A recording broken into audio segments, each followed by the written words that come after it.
सांगलीत शक्तीपीठ महामार्गावरून तणाव सर्वेक्षणाला विरोध करणाऱ्या शेतकऱ्यांचं तीव्र आंदोलन, अंगावर पेट्रोल ओतून आत्मदहनाचा प्रयत्न।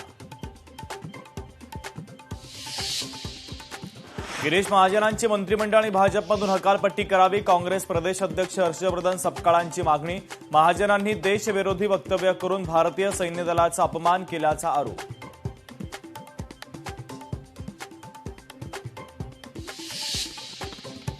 मुंबई अहमदाबाद महामार्ग पावसाळ्यामध्ये जाम होणार, महामार्ग लगतच्या नाल्यांची साफसफाई न झाल्यानं पावसाळ्यामध्ये महामार्ग जलमय होण्याची दाट शक्यता। तापोळा येथील भव्य केबल स्टे ब्रिज आता पूर्णत्वाच्या मार्गावर 148 कोटींच्या प्रकल्पाचं 90% काम पूर्ण, दिवाळीपर्यंत वाहतुकीसाठी खुला होण्याची शक्यता। रत्नागिरीमधील अनेक गावांना पाणीपुरवठा करणाऱ्या जॅकवेलमध्ये सांडपाणी मिसळत असल्याचा आरोप, पाणीपुरवठा योजनेवर नागरिकांचे गंभीर प्रश्न। गोमातेला राष्ट्रीय पशु घोषित करण्याच्या मागणीसाठी मुस्लिम बांधवांच्या वतीनं आंदोलन, नागपूरच्या संविधान चौकात करण्यात आलं आंदोलन।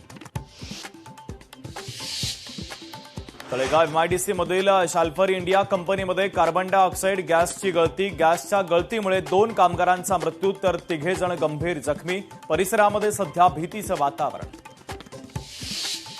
भिवंडीमधील 50 वर्ष जुन्या मच्छी मार्केटवर महापालिकेची तोडक कारवाई, मच्छी मार्केटची इमारत धोकादायक असल्याची नोटीस देऊन सुद्धा विक्रेते दुकानं हटवत नसल्यानं पालिकेची कारवाई।